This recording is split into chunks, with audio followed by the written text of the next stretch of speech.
Salut à tous et bienvenue dans ce troisième épisode d'Etonarium. Si on vous demande de citer une légende marine, vous allez certainement être beaucoup à citer l'Atlantide, les sirènes ou le Kraken. Seulement, connaissez-vous vraiment les origines de ces histoires ?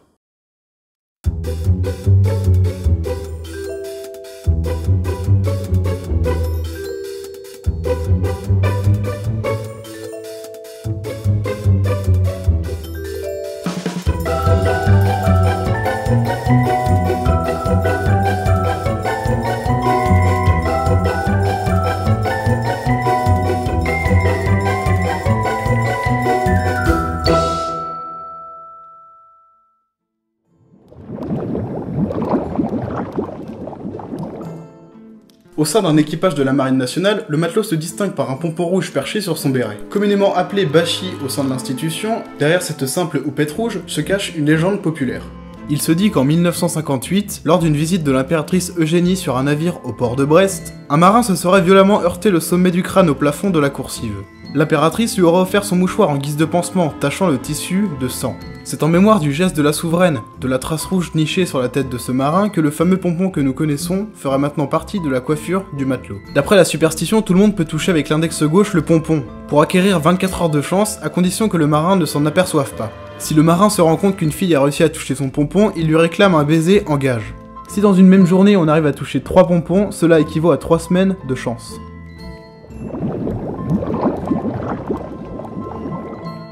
Selon la tradition la plus répandue, les sirènes étaient des êtres symbolisant les âmes des morts. Figurées d'abord en oiseaux à tête humaine dans la mythologie, elles charmaient les hommes de leur chant mélodieux, pour les entraîner dans une vaste prairie, couverte des ossements et de chair desséchée des infortunés marins qui les avaient précédés, pour y périr à leur tour. Cette forme composite existait déjà en Égypte, où l'âme était symbolisée par un oiseau à tête et pieds humains. Les Germains aussi avaient leurs sirènes engendrées par le malfaisant, les Nyxines, qui enjolaient les hommes pour les attirer dans les flots afin de satisfaire l'appétit de leur père. Dans un passage de l'Odyssée, Homère raconte comment Ulysse arrive à passer sans dommage l'île des sirènes, en suivant les conseils de la magicienne Circé. Il dit à ses compagnons de se boucher les oreilles avec de la cire, tandis que lui se ferait attacher au mât de son bateau, mais sans se boucher les oreilles pour écouter les chants mélodieux des sirènes.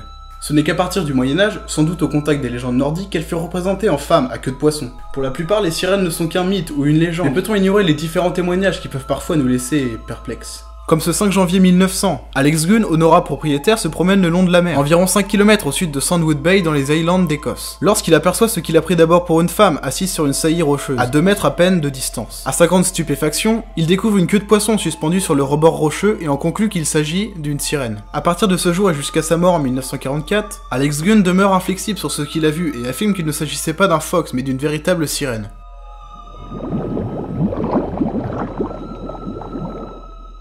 La légende du Hollandais volant, vous la connaissez certainement grâce au film Pirates des Caraïbes, ou le dessin animé Bob l'éponge pour les puristes.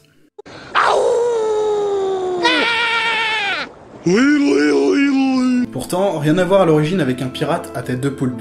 En fait, l'histoire trouve son origine dans le naufrage d'un vaisseau de guerre hollandais qui aurait par la suite été plusieurs fois aperçu sous forme fantomatique lors de fortes tempêtes. Cette légende inspire en 1834 une nouvelle au poète allemand Heinrich Heine, Les Mémoires de Monsieur Schnabel-Wopski, qui, mêlé à d'autres éléments de la légende, sert de thème au livret de l'opéra de Richard Wagner créé en 1843. Et voici ce que la légende raconte. Le navire était pris dans une tempête infernale près du cap de Bonne-Espérance. L'équipage supplie alors le capitaine de chercher un abri, mais ce dernier refuse catégoriquement de se détourner de sa route et s'enferme dans sa cabine pour fumer et boire. La tempête s'aggravant encore, le capitaine se met à injurier et à insulter le ciel, le mettant au défi de couler son navire. Une forme lumineuse se matérialisa soudain devant l'équipage terrorisé. Le capitaine braqua sur elle un pistolet et tira, mais l'arme lui explosa dans la main. Il est ainsi maudit et condamné à errer jusqu'à la fin des temps sur son bateau, pour avoir osé défier le ciel. Depuis maintenant 3 siècles, ce navire entrait les mers du globe. De nombreux témoins auraient croisé son sillage. Des témoignages variés et très précis, parfois racontés par des équipages entiers. Alors, phénomène naturel, mirage ou simple légende maritime, le mystère du Hollandais volant reste entier.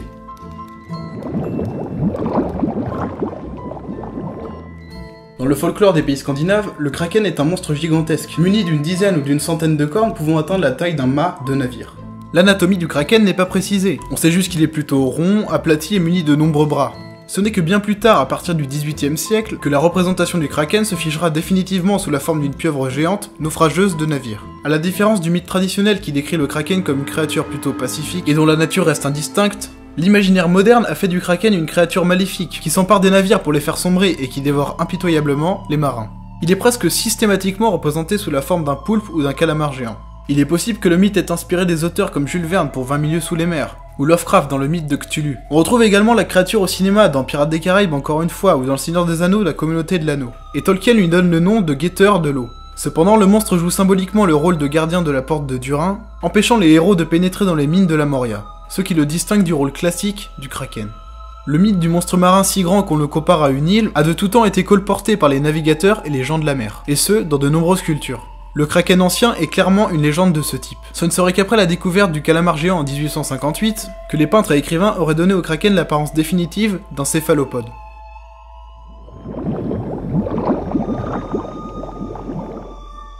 Fiction politique au service des idées platoniciennes pour les uns, réalité historique aux origines des civilisations pour les autres, l'Atlantide est sans doute l'énigme archéologique la plus célèbre de tous les temps. Cette légende trouve ses origines dans le texte de Platon, le Timée, dans lequel il introduit le mythe, puis dans Critias où il le détaille. Les Atlantes y sont décrits comme un peuple guerrier venu du fond de la mer Atlantique. Désireux d'étendre leur empire maritime, ils ont cherché à asservir la Grèce, mais Athènes s'est défendue avec ferveur et les a écrasés lors d'une guerre sans merci.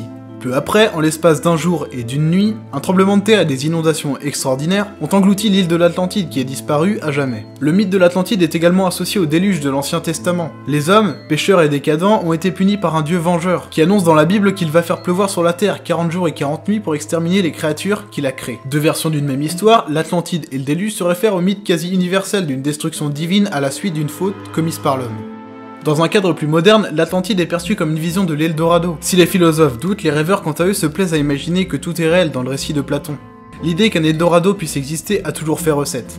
L'Atlantide fait l'objet de spéculations quant à sa localisation réelle. À partir d'hypothèses plus ou moins fondées, 6 destinations ont été privilégiées. Le pôle sud antarctique pour 2 chercheurs canadiens qui se sont appuyés sur une carte de Périérès, un amiral de la flotte ottomane au XVIe siècle.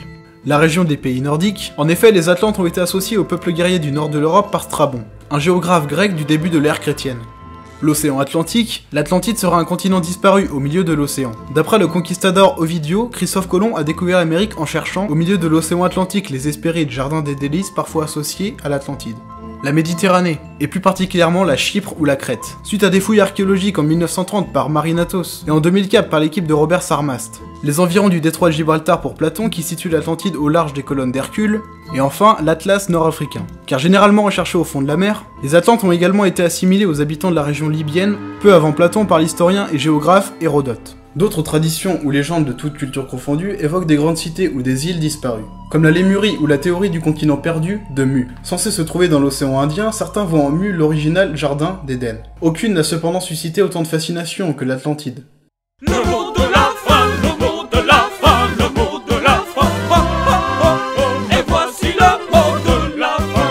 Le propre d'une légende, c'est qu'elle traverse les époques, se transforme, se déforme et évolue avec le temps. Au final, ces histoires qu'on se racontait le soir à la veillée au coin du feu inspirent à la fois l'émerveillement, le mystère et parfois même la crainte. Les hommes de la mer étaient friands de légendes, d'histoires, qui permettaient d'occuper leur temps lors des longues traversées. Seulement aujourd'hui, on a oublié le sens premier de ces histoires. Merci à tous d'avoir regardé cette vidéo et d'être de plus en plus nombreux sur la chaîne, ça fait extrêmement plaisir. Et à très vite pour de nouvelles histoires toujours plus... étonnantes. Étonnantes. Ah mais ça marche plus ça, en plus tu l'as déjà fait. Bah, pourquoi ça marche plus? Bah, question de budget. Ah oui, c'est vrai. Bon. Et tu me remplaces ça pour les épisodes suivants, ok?